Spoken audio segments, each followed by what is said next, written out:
Audra McDonald is now the most Tony-nominated performer in Broadway history for her turn as Mama Rose in the revival of Gypsy. Honey, everything's coming up roses. Chubby Checker finally twists his way into the rock and roll.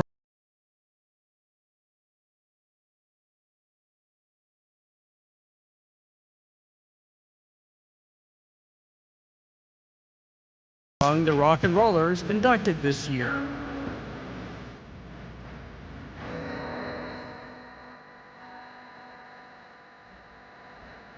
And when it comes to Jedi Grandmaster Yoda, why speak in such unique way he does? Size matters not. Look at me. Judge me by my size, do you? George Lucas wields his lightsaber to illuminate the linguistic mystery. It was done purposely because if you were speaking regular English or people don't listen that much. And if you're at Market Basket and can't find the Febreze, fear not, they have.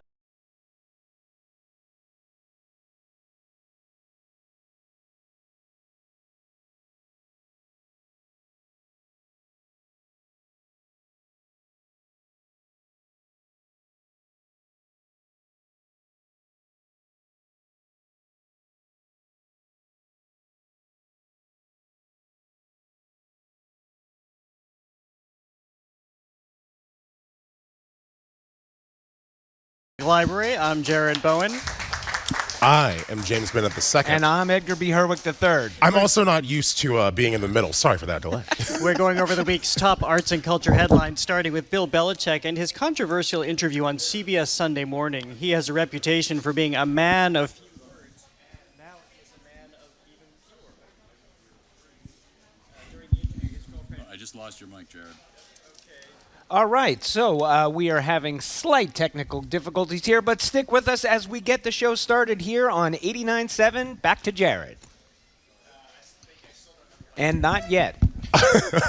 So just stick with us, folks. We promise we have an Arts and Culture Week in Review coming your way. We will be going over the top week's arts and culture headlines, starting with... All right, so this is a fun one, yeah. So we have these headsets here at the library, so we have to move around. As we mentioned, we're going over the week's top arts and culture headlines, and this week we're talking about Bill Belichick, who has a reputation for being a man of few words, and now he is a man of even fewer. During the interview, his girlfriend Jordan Hudson weighed in off camera about what Bill Belichick would and would not discuss. Now people are scrutinizing the power dynamics of the relationship, among other things. So, I mean, I don't have a lot to say about Jordan Hudson. A lot of people are talking about the disparity in their age and their relationship. That's for them to decide. I will point out that I think for the three of us here, if we were to date somebody 49 years younger than us, that person hasn't been born yet. So we'll just move on from that to say, I don't understand what Bill Belichick is doing here. He is obviously a man who is a leader. He is a coach. He's been in control of things for a really, really long time.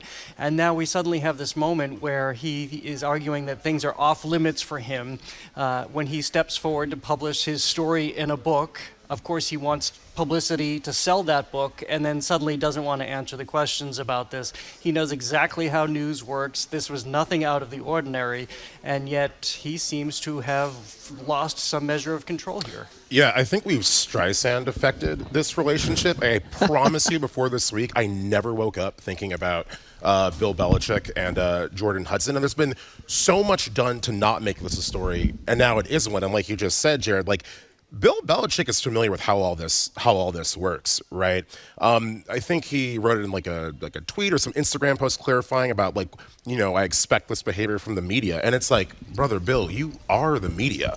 Like, you are a decision maker of an entertainment product that hundreds of millions of people consume. And that curiosity, it's natural. Like, I don't think Jordan Hudson is a villain, but you couldn't rehearse an answer for a question you know you would get asked. It does elude me. Well, I mean, it is interesting because there has been this back and forth since between the Bill Belichick camp and CBS News, right? Like, he has essentially said, hey, I agreed to this interview, and my understanding was it was going to be the only thing we were really going to talk about was the book. And CBS News has shot back, and they have said, no, we said this was going to be a wide-ranging interview. Everybody here knew what was going to happen. So not only do we have, like, what happened in the aftermath. But now we're adjudicating the truth of the situation and what everybody's agreement was going in here. And I don't know what we know the answer to that. Well, and the truth is, again, they know TV news. This is how it works. You sit down for a wide-ranging interview. It gets edited down into, in the case of CBS Sunday Morning, it's about a 7-minute piece, which is actually a long time in TV news.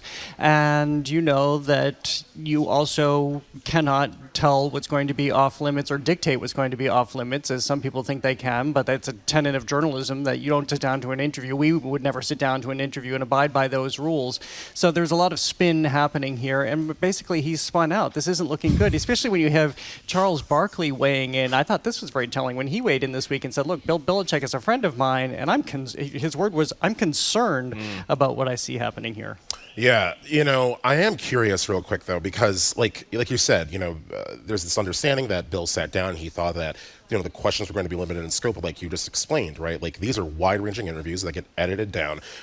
And I kind of want to, play around with that thought because, what if CBS's understanding is, we're talking about your book, your time on the field as a coach.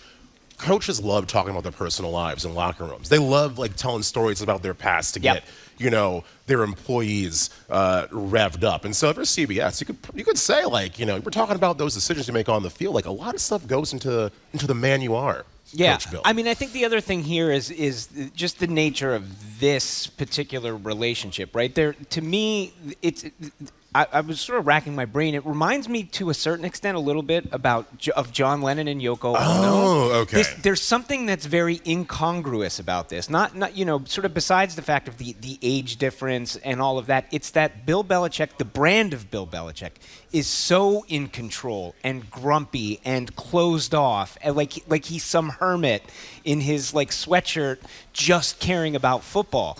So to have a situation where over recent months he's on social media and he's in these pictures at the beach. Halloween pictures. There's Halloween pictures, all of this. So that alone is a little bit strange and incongruous. And then to see, at least in the way this interview was edited and presented, this moment where it feels a little bit like he's not in charge, the man whose brand is to be in charge, the man who was in charge, so much that even Tom Brady had to go to another team. I think that's partly why this is such a big story. I wonder if there's a psychological kind of thing you can get into as well. I am not a psychologist, but it's could you maybe think about how as you get older and maybe leave a long-term relationship, after 60, 70 years old, maybe you do loosen up a bit. Maybe like you were saying, hey, listen, my dad got remarried in late 60s, and bro has chilled out crazy. It's insane seeing that transformation. All right, well, next it's a debate we didn't know we needed. 100 men versus one gorilla. As if there aren't enough real-life conflicts in the world, this hypothetical question has gone viral. Even primatologists are offering their scientific expertise on who has the advantage were 100 normal men to go up against one silverback gorilla. So there are definitely two camps here. I was at a dinner last night, and nobody at the table had heard about this. Frankly, I hadn't heard about it until it came up in our editorial meeting earlier this week. But now I realize there are so many people talking about it. So if you're a little bit late to the debate, this has been brewing on Reddit and other forums for a few years. And for some reason, this week it took off, it went viral, and maybe people just need a good excuse to talk about something somewhat frivolous, although 100 men attacking a gorilla or vice versa maybe isn't so frivolous. Yeah. But it's resulted in some hilarious things, including, as we mentioned, scientists weighing in on this. And basically the debate is, what do you think would happen in this situation? But NBC News asked President, CEO, and Chief Scientific Officer for the Dian Fossey Gorilla Fund what she thinks about the viral debate and what science has to say about it. Well, it's a very interesting question, and it's been super fun to see how much it has engaged people on the internet. I talk about gorillas all day long, so I love that other people are talking about them as well. I don't think there's a definitive answer, but I have to say that I would be on the side of the humans in this case. Gorillas come to this with, a ton of power, all that upper body strength, but I think the sheer number of humans that they would be up against and the fact that humans could hopefully coordinate their behavior, tag team, take a little bit of a rest, while the gorilla would just be going full steam the whole time, would really put the advantage in for the humans. I guess this is just an extension of what would I do if I won the lottery? Yeah. So, something that is never going to happen. Let me think about this a little bit.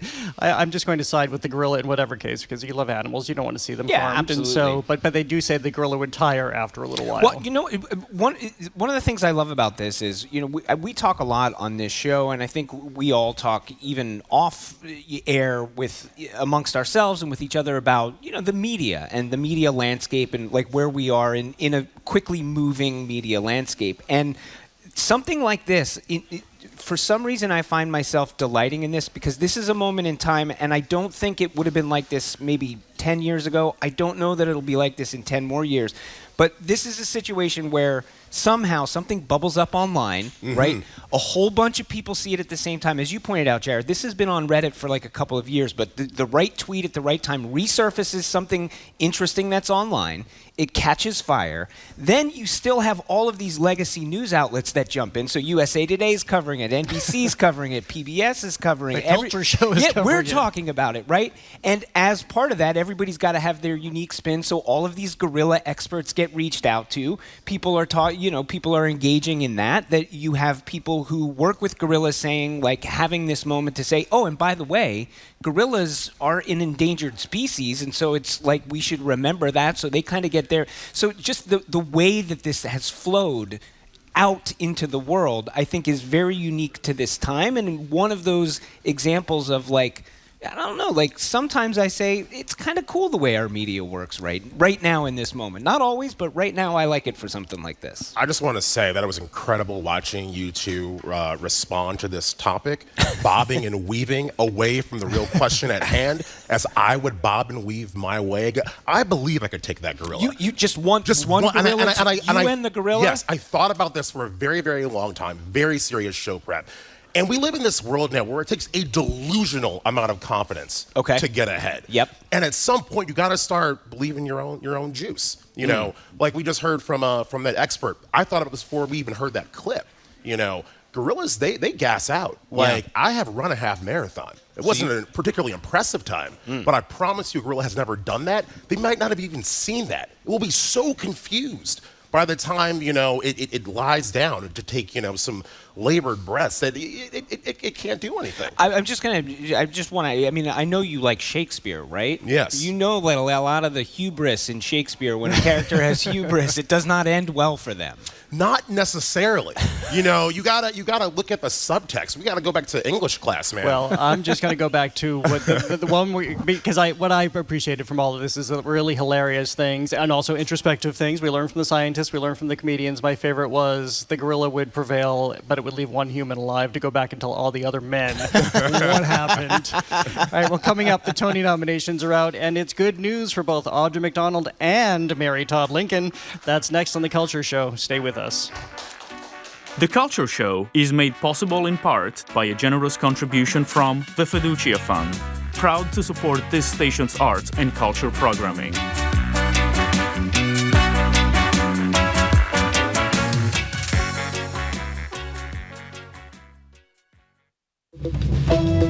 I'm Arun Roth. Coming up on GBH's All Things Considered, President Trump once again threatens to strip Harvard of its tax-exempt status. We'll also hear what Trump's midnight executive order to pull funding from NPR and PBS could mean for public media outlets like GBH. And the administration is dismantling an agency focused on toxic chemicals and workplace hazards. It's all coming up at 4 on GBH 89.7. Funding for our programs comes from you and the Umbrella Arts Center, presenting The Spitfire Grill, the uplifting folk musical based on the beloved film, now through May 18th in Concord. Tickets and information at theumbrellaarts.org. And the Boston Speakers Series, announcing its 2025-2026 season at Symphony Hall for 7 evenings, featuring Dr. Anthony Fauci, Tipping Point author Malcolm Gladwell, Ken Burns, and conservation photographer Christina Mittermeier. BostonSpeakers.org. And Cambridge Savings Bank, where they are committed to your financial well-being, and community is at the core of everything they do. Cambridge Savings Bank, always you. More at cambridgesavings.com. Member FDIC. Hi, I'm Gal Zipperman-Lotan, bringing you GBH Daily, a newsletter to help you stay informed, not overwhelmed. You can subscribe today and get it in your inbox at gbh.org/daily. That's gbh.org/daily.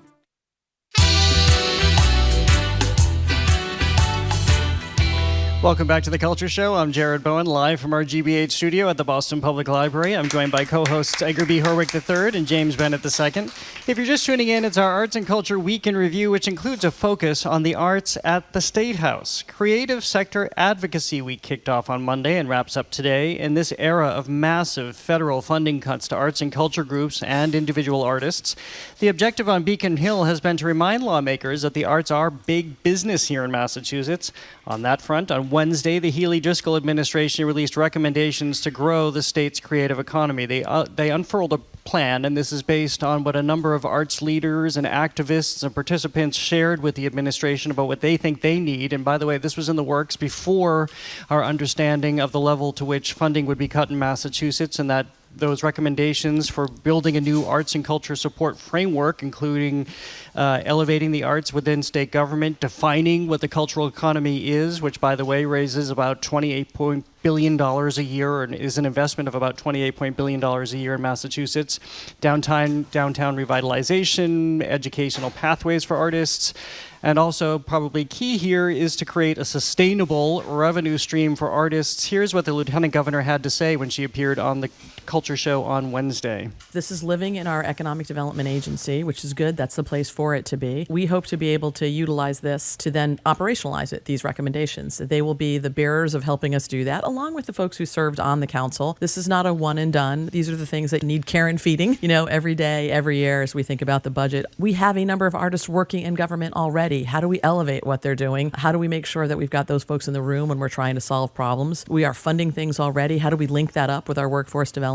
I think there's a lot of connections we can make. And again, we're optimistic. We are filled with the recognition that what we do here matters, that Massachusetts really is a beacon for other states to follow. I keep saying this is an opportunity, don't waste a good crisis, to understand the moment we're in, to understand that funding may not ever come back, and if it does come back, it can change at the whim of administrative changes in Washington. So this is the point where the state needs to figure out, and the community of artists need to figure out what they're going to do moving forward. Yeah, and I mean, the thing I really like about this, and you just heard the Lieutenant Governor talking about it, is that this is an economic policy, right? This isn't an arts policy, which per se. And so, the idea in an arts ecosystem, I think there are plenty of people out there who are, debating and hand-wringing and figuring out the finer points of like what particular piece of art and where and what's good and what's not and what is art and what isn't and all of that stuff. But this, coming from the government end, is saying we recognize that this is a sector. It is an economic sector, that there is money in this, and that this is something that we as government ought to support, not because arts are good for people, even though we might think they are, not because it's nice to have nice things in your community, even though it is, but because it is smart business. Yeah. And that's something I know, Jared, you talk about all the time, that idea of like, hey, this isn't just, good because we like it, it's good because it's good business. We know what it is in Provincetown, we know what it is in New Bedford, we know what it's becoming in Fitchburg. Yeah, like you mentioned, it's like your art is the business of like yourself, right? And that training is necessary for that creative sector, because I hate thinking about art in terms of value. But maybe it's a weird optimism, but I can only imagine that the creative class and the creative economy, it's only going to increase in its value and its gravity, because vanity and capitalism go hand in hand. And, right now it's like kind of hot to, maybe buy a piece of, AI generated art or literature, but it's not going to be that long. I'm just placing this bet before, someone's like, oh my God, like, yes, this painting was made by a person. This song was like, create. I'm serious. And so being able to kind of get in early and kind of capitalize, on, knowing how to, sell your work, how to, make your work your livelihood in a way that's, comfortable for you and benefits that community. That's huge. I'm really big on this initiative. Well, and I think that in this moment, as we're recognizing that there's a new reality, there are some turns. For instance, the Mellon Foundation has announced this week some disaster relief. It is delivering $15 million in emergency funding, as it's calling it, for state humanity councils across the country. This is in response to DOGE canceling some $65 million in grants, which has affected museums, historic sites, literacy programs for for veterans and much more. So this is one example of an outside entity stepping in, but we know that philanthropy is really being solicited right now, and there's only so much to go around when you have cancer funding being cut, cancer research that is, housing issues, transportation issues, all of those suffering cuts. But I have to say, while we're talking about funding cuts, we'll also take a moment to talk about ourselves here. Yesterday, or rather last night, President Trump, citing liberal bias, issued an executive order directing the Corporation for Public Broadcasting to eliminate federal funding for NPR and PBS. As he wrote, to the extent allowed by law, CPB has issued a statement in response, reading in part, CPB is not a federal executive agency subject to the president's authority. Not a surprise necessarily. None of us on this platform right now wants to be doing this show, talking about this, about our colleagues, about our institutions in PBS and NPR right now, but we suspected this was coming. The Trump administration had already tried to pull back a lot of money from CPB and PBS and NPR through Congress, but now has issued an executive order.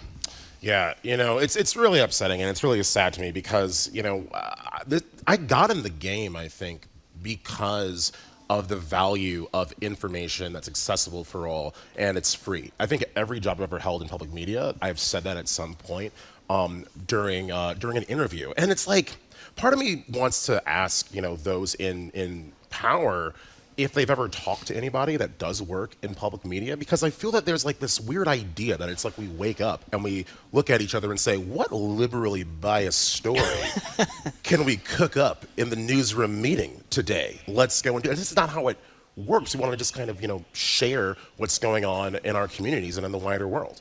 So for me, this, and it's not just this one, but to me, this is another, what troubles me about this is that I view these as proxy battles, which is to say this is yet another proxy battle for simply trying to claw back power to the executive that maybe exists in another branch of government, right? And so, in this executive order, they say, in 1967, CPB was established.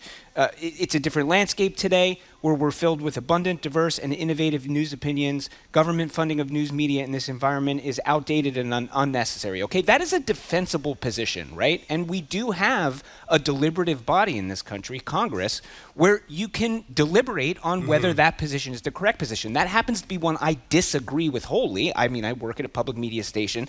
I can disagree. I think it's good to have public media, but Congress has debated this numerous times. This has come up again and again in the decades that that CPB has existed, and time again, when that deliberative body has taken it up, they have decided to continue to fund it the way that we have done it. So, what I see happening here is I see an executive order that's saying like, we have determined that this shouldn't happen, and so it's not going to happen. But to me, that's a proxy battle. It's just for who gets to control what. Well, it's also worth reminding people we're very lucky to be here in Boston talking about this right now, where yes, we have an abundance of media, although I will point out there's only one culture show. This is the only show of its kind. So while there may be an abundance of media, we each fill our different sectors. But in other parts of the country, that simply isn't the case. And so you have rural areas where the PBS or the NPR signal are the only signals they have. And this is where I think it becomes further key, especially, Edgar, as you were talking about Congress, because you have people in Congress who are going to their NPR or PBS stations to hold their town meetings, to hold their debates during election time, because that's the one platform. So this is why I think part of the reason why this has survived so long, because this is a system that works. This is a system that fuels itself on civic engagement and being part of the society and being well aware of the responsibility we all have in carrying this part of the society, but that is not being reflected in what is being sent in late night executive order right now. Well, I would also say it's like, I mean, just consider the logic. So let's here's an analogy. Let's say that in your town a park was built, and the idea of this park is that everybody's going to have access to this park, right? And your taxpayer money, a little bit of it goes to maintaining the park. Well, maybe somebody notices, hey, half of this town is not using this park, right? But instead of saying, what can we do to get half of this town into this park, you say, so my conclusion is we should burn the park Close down. The park, yeah. Right? Like, that doesn't make sense to me. So even if you look at PBS or NPR, and even if you say, listen, they're not carrying their mission forward the way they're supposed to be, I don't understand the idea of saying then we should just kind of basically try to eliminate it. Try to make it better. Yeah. All right. Well, Okay. That's fine. well, we will get back to the arts coverage right now by way of the Tony nominations.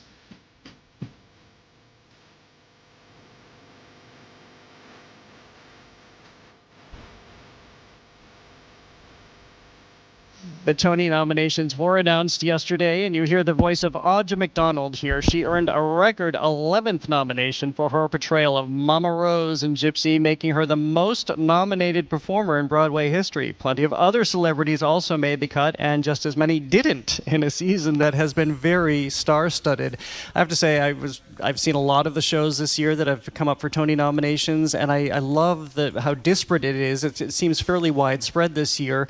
And in other years where you see sometimes New York, and this isn't necessarily a bad thing, but it gets starstruck, you feel like, and you see lots of nominations. This is really, I feel, very even-handed in terms of the range of actors you see nominated here. I was just thinking about Audra McDonald and having celebrity, but her celebrity came from the theater before she started appearing in television and movies.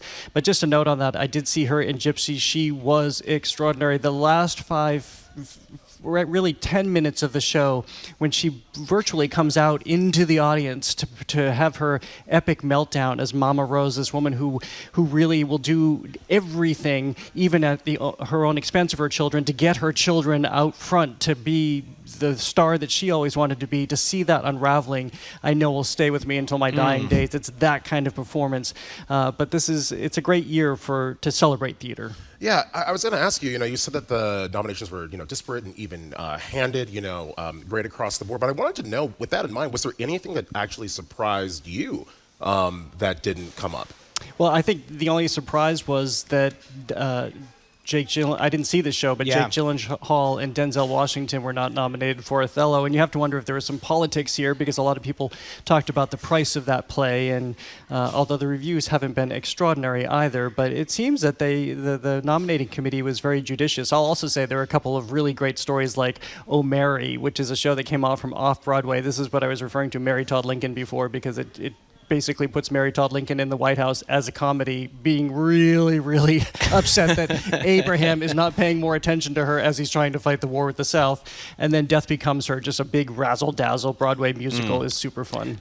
Yeah, I mean, to your point, the numbers bear out what you're saying, right? So there were 42 eligible productions to receive nominations. 29 of them got nominated in some form or fashion. So that is that judicious thing. Yeah, I mean, I am fascinated as well by the, and I don't get to New York as often as you two. So full disclosure, I haven't gotten to see any of these shows. That said, I am very interested in the fact that neither Jake Gyllenhaal nor Denzel Washington nor the show, I think, right, got any nominations whatsoever, Completely right? shut out. So, but also, I wonder about that as in some ways a good sign. So I think a repudiation of celebrity. Not even necessarily a repudiation, but it's kind of like, so I think about the film industry, for example, like in the 90s.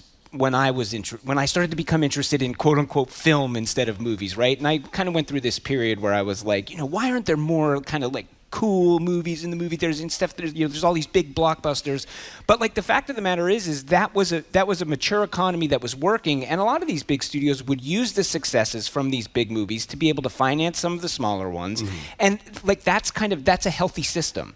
And so in this case, I sort of look at this and I say, all right, well, you have this big show, this big ticket item, this thing that cost gobs and gobs of money for people to see, but that doesn't get nominated.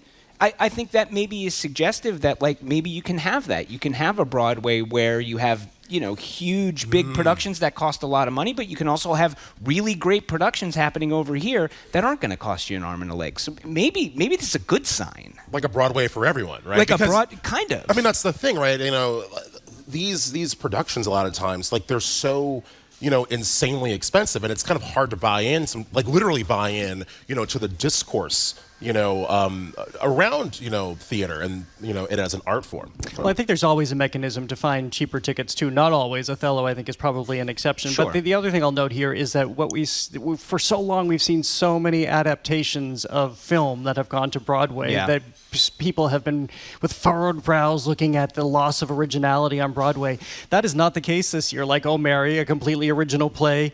You have Dead Outlaw, which just opened to rave reviews. That has a Best musical Tony nomination. Maybe Happy Ending, which has young people going in droves as an pretty original story. So it feels like it's coming back on both its business and creative footing. And even if you look at something like Death Becomes Her, like that was a terrible movie. I think everybody knows that was a terrible movie. But even when you're taking a movie and making a musical out of it, there's a clever spin to that, and it's not taking some hit movie and just spinning it out on the stage. It's making a commentary on it, and it's turning it into something else. Yeah, it's kind of like it's breathing kind of life into the property itself, which I think is like a generally interesting thing. Like again, like not to make all these comparisons to movies like you've done already, Edgar, but it's like you have like a film property. It's like how can we spin this out and kind of like franchise it, and it kind of maybe gets dull or it gets tiring. But what if you do have some kind of existing property that exists in the form of like a film or a television production or something like that, and you kind of give it life in a different art form, entirely. Mm-hmm. Well, and I can tell you they have all the special effects that you may have loved from an otherwise mediocre movie that happened on stage.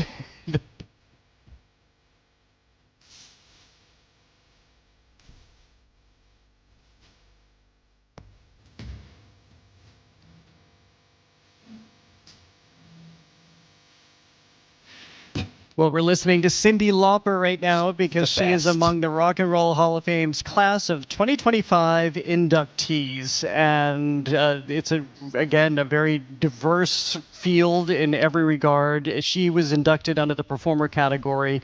And if people are listening, they're thinking, well, that's not quite rock and roll. The Rock and Roll Hall of Fame has expanded its definition and its genres for induction. Each of us will talk about why we think one particular artist is important. I think that Cyndi Lauper is important because she came on the scene and was such a maverick. She was an artist first. We see that in her music videos. We see that in her song. We see that in her appearance at a time when people didn't necessarily want to see that from their musicians. She did it, and that song in particular speaks to how maverick she was at a time when this country really wasn't talking about AIDS and talking about gay people, and she was standing up for gay people, especially in that song, which just brought so much love to so many people. It's also a fantastic song. It is a fantastic song. It is such a good song and such a good performance. And I watched the video today, and it is so weird. So it just keeps with Cyndi Lauper, who, by the way... She's so unusual. Exactly. I saw her on tour here in Boston last fall, and she's great. She's still awesome. Sounds really like so her. phenomenal. Just a question to you, Jared. Like, were you particularly surprised when you found out, I guess with a short list, that Cyndi Lauper wasn't already in? No, because I think this is why we're talking about this, because every year we talk about the people who aren't in yet, and it's pretty insane. Phish, for example. Phish is the audience favorite. Usually they get in if they're voted the audience favorite, and it hasn't happened. So it's such a weird formula. So let's go through, Edgar, let's start with you and who your pick was for this year. This is sort of also on the weird formula. So let's hear a little of a tune I'm going to guess most people have probably heard before.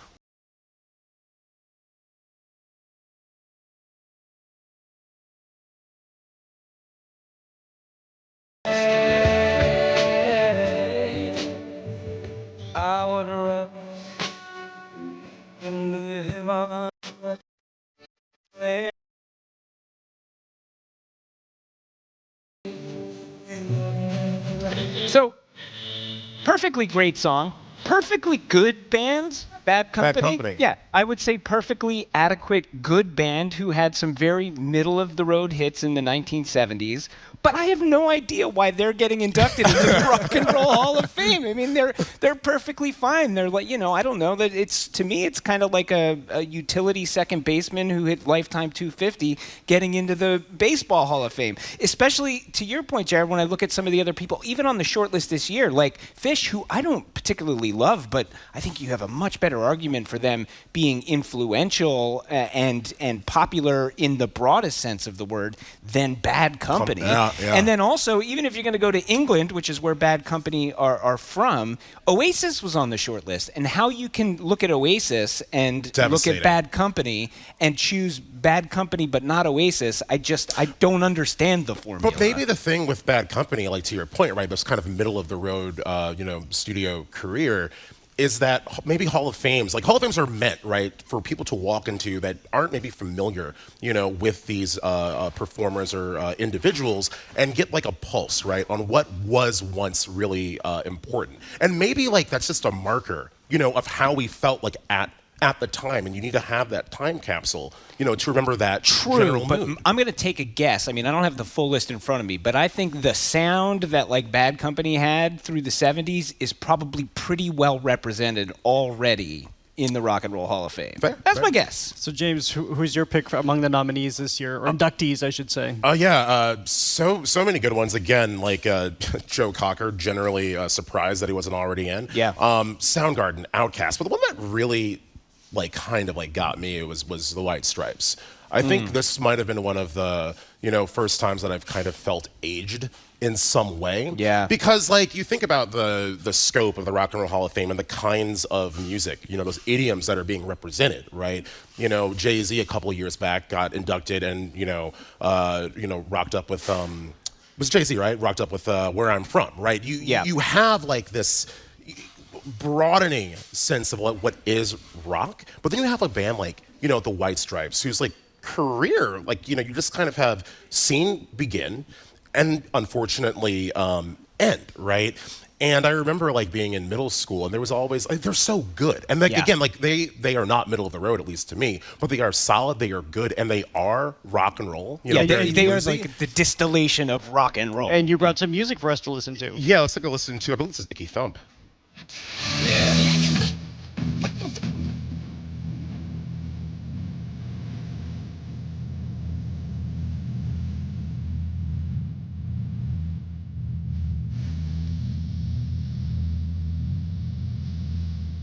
Well, this one makes a lot of sense to me. And now I think the big question when the ceremony happens November 8th in Los Angeles, will the White Stripes, all the stripes, will both stripes be there? Yeah. I was looking at the performer categories, and I mean, that was the first thing that jumped out. That's the first song that I thought of. When I looked at all of these nominees, and I think it's just really funny that when that album came out, I remember the middling reviews, but I don't know, look at them now. Yeah. Reviews don't matter. We don't. certainly learned that. Well, coming up, fans of Market Basket swear by the chain's low prices and friendly service, but the loyalty goes deeper than a weekly shopping trip. It's an experience that includes an incredible soundtrack. That's next on The Culture Show. Stay with us.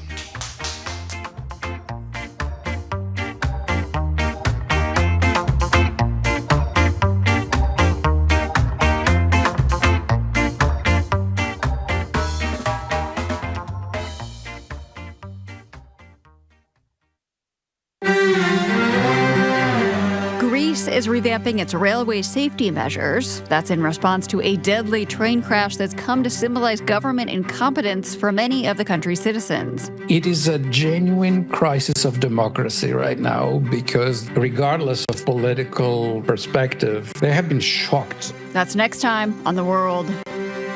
This afternoon at 3, here on GBH News 89.7. Our programs are made possible thanks to you. And North Shore Music Theater, presenting The Shark is Broken, a behind-the-scenes comedy of the making of Jaws, on stage at Bill Haney's North Shore Music Theater, May 2nd through 11th. Ticket information at nsmt.org. And Cambridge School of Culinary Arts in Porter Square, offering private cooking events for your next team-building activity, family reunion, birthday party, or night out. You can learn more at cambridgeculinary.com. And Lexus Broadway in Boston, presenting Kimberly Akimbo, the new musical by Boston native David Lanzier-Bear and composer Janine Tesori, May 6th to 18th at the Emerson Colonial Theater. More at lexusbroadwayinboston.com. Get trusted local news wherever you are. gbhnews.org. GBH News on YouTube. And always on your radio at 89.7. GBH News, what matters to you.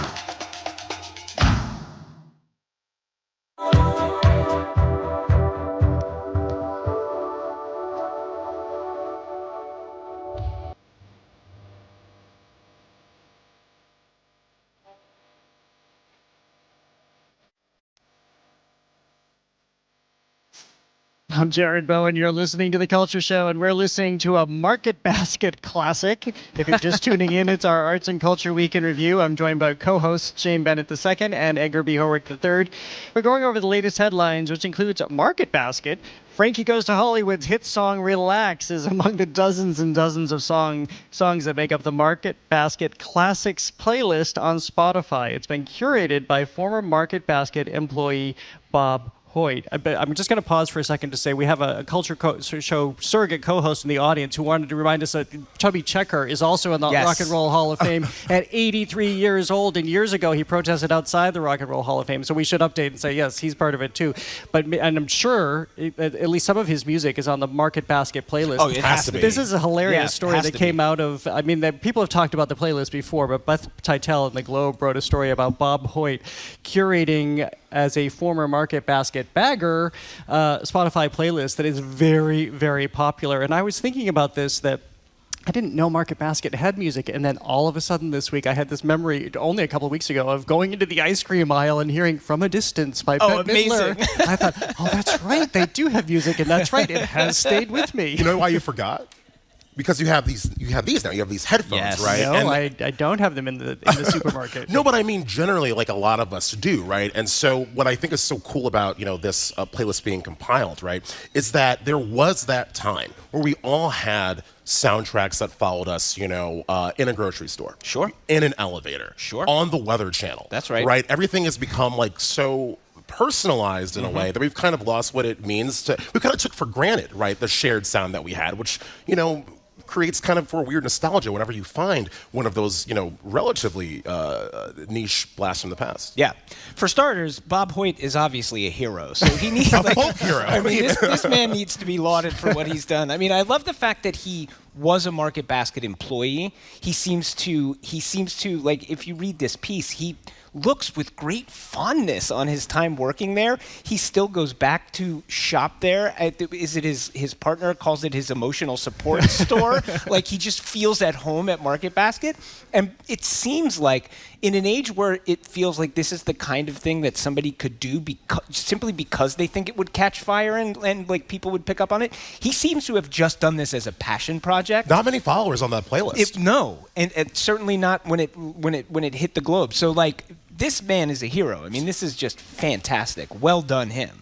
Yeah, I think it's another cool, capture of the idea that, I want to see a crossover between the Market Basket playlist, and another supermarket playlist. I want to see if that kind of general acoustic, mood follows, it from probably store does to store. because there's a whole sort of company that does this stuff. But I will say, this reminds me. I just have to suggest this to people of this kind of bubbled up online years ago now, but there was a guy named Mark Davis who used to work at Kmart, and he collected all of these Kmart tapes from 1989 to 1992, the weekly tapes, digitized them, put them up online, so you can go listen to like the Kmart music from That's what you were listening to earlier. That is what I was listening to. Yes, it is. I kept hearing these things about Kmart, and I thought, what? Yeah, it's the digitized Kmart playlists, and they are amazing. They are incredible. Well, I will say I was at the Market Basket in New Hampshire, if that has any indication of why From a Distance would be playing there and maybe not here in the Boston area. Well, next, have you ever wondered why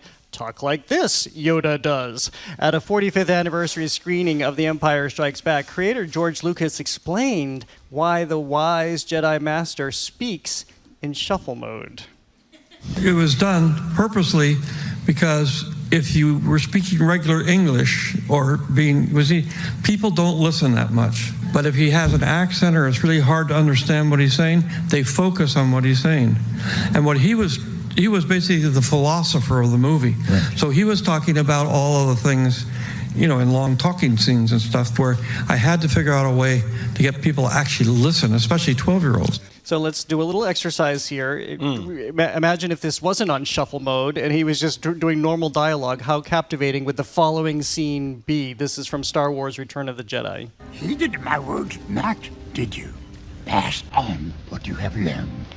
Strength, mastery, but weakness, folly, failure also. Yes, failure most of all.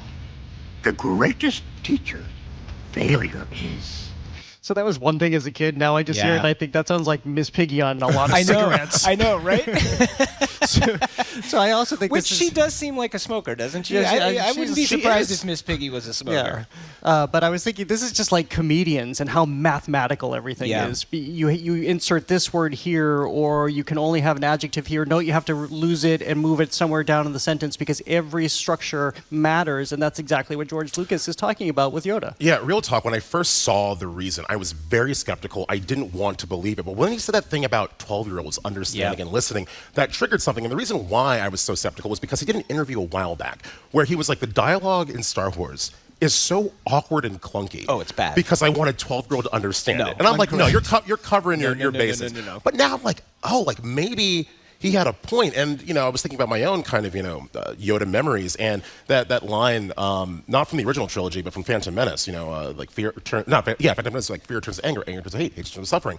I have 1,000% used that in a college, essay or paper. Well, the thing is with Star Wars, in the moments, and I think he sort of talks about this with Yoda being the philosopher. I think the subtext of Star Wars, in addition to all of the fun stuff about it, is part of the reason why it's so enduring and why it sort of hits on such a deep level to people of all ages. And Yoda, the line you're talking about, when Yoda's talking, he's sort of speaking the subtext out loud as opposed to the dialogue. You know what I mean? The regular dialogue is terrible because, in part, George Lucas, history would show, is not very good at writing dialogue. But when he's writing the subtext, when he's writing what the point of the movie is, I think there is heart there, and he is coming from an important place. I mean, he saw this trade war coming from a mile away. But and I guess I just have to clarify for the control room who's telling me you think he sounds like Miss Piggy because Frank Oz did. I know that Frank Oz did the voice for that. He did all the voices, including Bert and Grover, who is based on his dog. Oh, yeah, but there is a bit of a link here. But quickly, to wrap up on Yoda, like one thing that does also jump out is the psychology of like how we listen and take seriously, actors in their roles, like bringing what's on script, to our ears, or if we're reading subtitles, to our eyes, and it's like whenever you watch a show that's set like in ancient Rome or in medieval France or like somewhere in Europe, everyone has an inexplicable, British accent. And the convention of that, right, is like you would not take this seriously, if it's an exaggerated French accent or if it's an American accent of like the current day. It needs to be foreign enough for you to buy in to the mystique of it all. And Yoda's this little green man, little green friend would say Palpatine, that you do need to buy into, and that voice makes it that much easier. Yeah. Not originally green. I also learned that today. He was originally blue with a pointy hat, and then maybe somebody pointed out the Smurfs. So he changed. Well, next, James, for what you were just talking about, actually, the Chinese e-tailer Temu has begun adding import charges to products in response to President Trump's tariffs, and it could hit online shoppers hard. So if people are not familiar with Temu, this is very big in the shopping culture. This is big in the culture because basically people have been ordering all manner of things, especially clothing, at hugely they're not discounted prices. This is just insanely low prices. It's like $3 for a pair of pants or something like that you can order directly from mainland China or Hong Kong. And now President Trump has closed this loophole about being able to buy these materials directly. And there are a lot of shoppers who are really upset because that loophole closes today. Yep. So suddenly their prices are going they're doubling in some cases. Yeah, and just to put a name to it, that loophole is the de minimis exemption. Don't know if that Latin was correct, but it basically allowed any shipment of goods that was worth $800 or less to come into the United States duty free. And I was on Temu checking this out. And by the way, if you've never been before, being on the Temu website is like you're having a stroke. It's a fever dream. It is insane to look at. And there's so many pop-ups. It's never really ending. hard to navigate. Yeah. And you can go and see like what the at face import charge actually is. And like you look on, there's like Temu Reddits. There's Shein, another big online company that's going to be hit by this. There are these people that are rightfully so, in a way, we can talk about the ethics of this kind of consumption, having these kind of, I want to say meltdowns, if you will, because like there was not really an understanding of like, how do these decisions made in Washington affect me? Or maybe it won't affect me, right? And it absolutely does. But it's also interesting to watch how, like, you know, I too went onto Temu, went onto Shein, and like, at the top now, you see all of these items, still great price, that says local warehouse, no tariff, right? So it is interesting to watch just how quickly any change, any decision, everybody scrambles to like find another way to do this. I mean, the thing with this is like, I sort of feel, I'll say for myself, I don't know how many other people feel this, but it's a little bit, when you see goods at this price, right, there is a sense, you have a sense that like, whatever is happening is either there's something not very good going on, or it is not going to be sustainable, right? It's a little bit like having a couple nights out in a row when you've had too much to drink.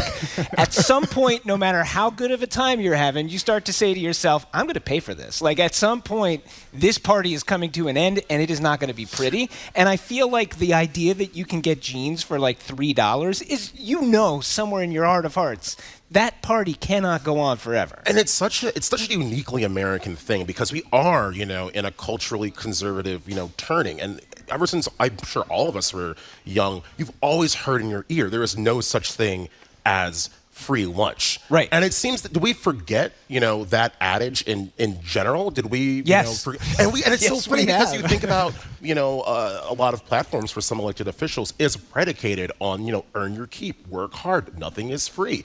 And you come back to a thing like Temu and these prices, and there is a little incongruity that's there between that, you know, ethos and philosophy of paying for your lunch versus it being practically free. Look what happens when there's accountability for it, because they're listing the tariff prices, and then Amazon, which has its own answer to this, and Amazon Hall, they thought about listing tariff prices, and we know how that ended by a White House press briefing this week where they took after Amazon. Amazon was quick out of the gate to say, no, it's something we were only thinking about, and they didn't adhere to it. So it'll be interesting to see how the shopping culture and the community around shopping culture drives what happens going forward when things like this, as we've also talked about with TikTok, start to take effect. But even politically, that is a little bit odd to me because if, you know, I were on, you know, let's say a side of a debate that is like Buy American, I think that I would want to be able to see a price breakdown. And if you look at that, you know, import charge and say,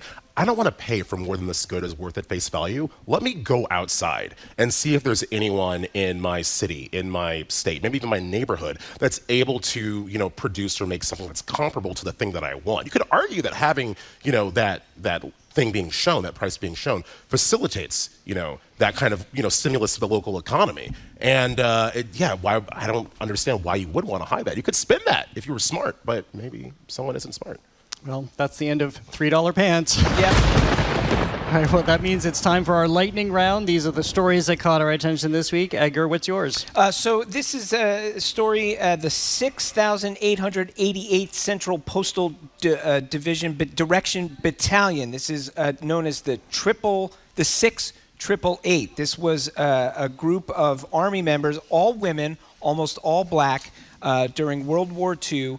Their mission was to clear several years of backlogged mail, millions of pieces of mail that had not been delivered. They go into the European theater and they get it done. They have been given the Congressional Medal this week, one of only a couple hundred people to ever get the Congressional Medal. Congress voted 422-0 to award them with it back in 2022.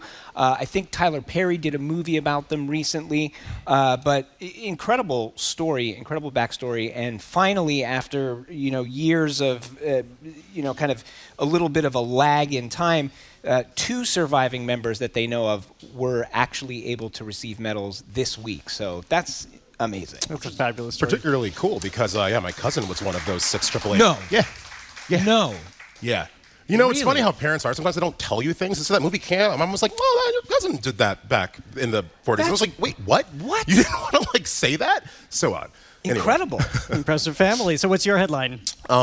There is at the Metropolitan Opera in New York a new production of Strauss's Salome. It is an opera that I went to for their previous production of it. It is weird, it is sensual, it is gory. For those that don't know, quickly, it's about the episode in the New Testament where King Herod asked Salome, like, you can have anything because you dance so well and I'm so infatuated. And she asked for John the Baptist's head on a platter. But there's a new production. I was talking to someone at the Met yesterday, actually, and she told me that this might be one of their most impressive, productions from a physical kind of like prop standpoint. I just want to share this quick fact that in every performance, a statue breaks. They had to make 16 statues. They each weigh 250 pounds and are 6 feet tall. And so that's just the material investment into this. It's coming to theaters for the live and HD transmission on Saturday, May 17th. So if you can't get to New York, you can see it in the theater here.